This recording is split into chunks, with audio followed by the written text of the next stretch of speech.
पहाटेच्या शपथविधीवर उपमुख्यमंत्री अजित पवारांनी गौप्यस्फोट केल्यावर राजकीय वर्तुळात खळबळ उडालेली आहे। आता या वक्तव्याबाबत अजित पवारांनी स्पष्टीकरण दिलंय।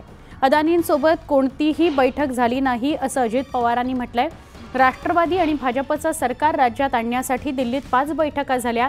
5 वर्षांपूर्वी काय घडलं, कुठे बैठक झाली, त्यात कोण कोण होतं हे सगळ्यांना माहिती आहे। अमित शहा, गौतम अदानी, प्रफुल्ल पटेल, देवेंद्र फडणवीस, मी स्वतः आणि शरद पवार साहेबही बैठकीत होते असा दावा अजित पवारांनी केला होता। त्यामुळे राजकीय वर्तुळात खळबळ उडालेली आहे। 5 वर्षापूर्वी गौतम अदानी आणि अमित शहा यांनी मध्यस्थी केली होती। नाही, अशी काही नो मध्यस्थी झाली नाही, अशी काही नो मध्यस्थी झाली। अजितदादा हे भाजप बरोबर गेलेले आहे, त्यामुळे भाजप जसं सांगेल तसं त्यांना बोलावं लागतं।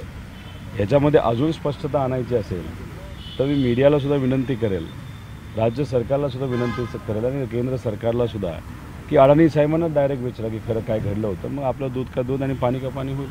कसं असतं की जेव्हा आपल्या हातातून इलेक्शन जाते असं दिसतं, दुसरा कुठला पर्याय राहत नाही, मग शेवटी आपल्याला काय करावं लागतं तर खोटं बोलावं लागतं।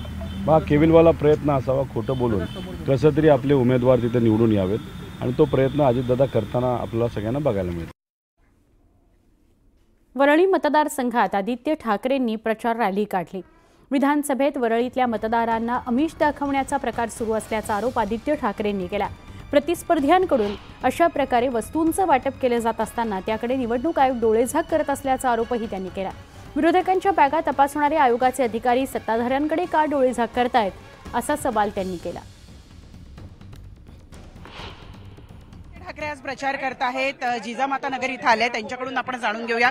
आदित्यजी, गेल्या वेळची निवडणूक यावेळची निवडणूक काय फरक आहे? बऱ्याच पुलाखालून पाणी वाहून गेलेलं आहे, ही निवडणूक कशी वाटते? पुलाखालून पाणी नाही, पूलच हे बांधत नाहीत कुठे। म्हणजे आपण जर पाहत असाल तर साधारणपणे प्रत्येक प्रोजेक्ट हा डिले होतो आणि एस्केलेशन होतं, पण ही निवडणूक ह्या महाराष्ट्राच्याच अस्तित्वाची आहे आणि ही निवडणूक महाविकास आघाडी जिंकणार हे ठरलेलं आहे। वरळीमध्ये काही वस्तूंचं वाटप झालं असं कळतंय, त्याबद्दल आपल्या पक्षाने भरपूर वस्तू, म्हणजे आतापर्यंत लोकसभेत तर खूप वस्तूंचं वाटप केलेलं आहे आणि काल विधानसभेत पण पाहिलं असेल आपण, एक ती संघटना आहे त्याचा आधार घेऊन त्यांनी कुपनचं वाटप केलं, मग भांडी वाटप केली आणि हे सगळं होत असताना आपण पाहत आहे की कुठे निवडणूक आयोग तशी ठोस कारवाई करत नाहीये। जसं आमचं सगळ्यांचं चेकअप होतंय, चेकिंग होतंय, तसं ह्यांचं कोण करणार? महिला आपल्या त्या अध्यक्ष महोदय, सभापती महोदय त्याच्यात होत्या, त्याच कार्यक्रम होते, राजकीय भाषण केलेले, आमच्याकडे व्हिडिओ आहेत। मग निवडणूक आयोगाकडे व्हिडिओ का नाहीत? ज्या पोलिसांनी परवानगी दिली ते का नाही बोलत त्याच्यावर? PI का नाही बोलत त्याच्यावर? आम्ही सगळ्यांची चौकशी तर मागणारच आहोत, कारण हे अशी यंत्रणा जर ढासळायला लागली तर कसं चालणार? आदित्य, तुम्ही आता उल्लेख केला तपासाचा, तर उद्धवजींच्या बॅगा ज्या पद्धतीनं तपासल्या जातात गेले 2 दिवस त्यावर राजकारण होत आहे। एकीकडे म्हटलं जात आहे की तपास केला तर चुकलं काय, आणि दुसरीकडे असंही म्हटलंय की तपास केला तर काही निघणार नाही। नाही, तपास करा ना, बॅगा भरायलाच या ना आमच्या, म्हणजे कळलंच काय आत त्याच्यात जात आहे। पण असंच मोदी साहेबांचं होणार आहे का हेलिकॉप्टर चेक? एक तरी आपण पाहिले का गेल्या 15 वर्षात हेलिकॉप्टर चेक होताना कधी कधी ट्रंका येतात मोठ्या, तरी देखील काही चेकिंग नाही होत। उद्धवजींच्या हातातून पैसे सुटत नाही अशी टीका सुद्धा झालेली आहे। गरम पाणी, कोमट पाणी आणि रुमाल एवढं काय त्यांनी एवढे वैयक्तिक टीका केलेली आणि अशा काही गोष्टींवर केलेली, त्याच्यावर आम्ही कधीच काही बोललो नाही, 20 वर्षात कधी बोललो नाही, आता पण बोलणार नाही। व्हिडिओ जर्नलिस्ट अर्जुन चिखले, प्रणाली कापसे, न्यूज 18 लोकमत, मुंबई।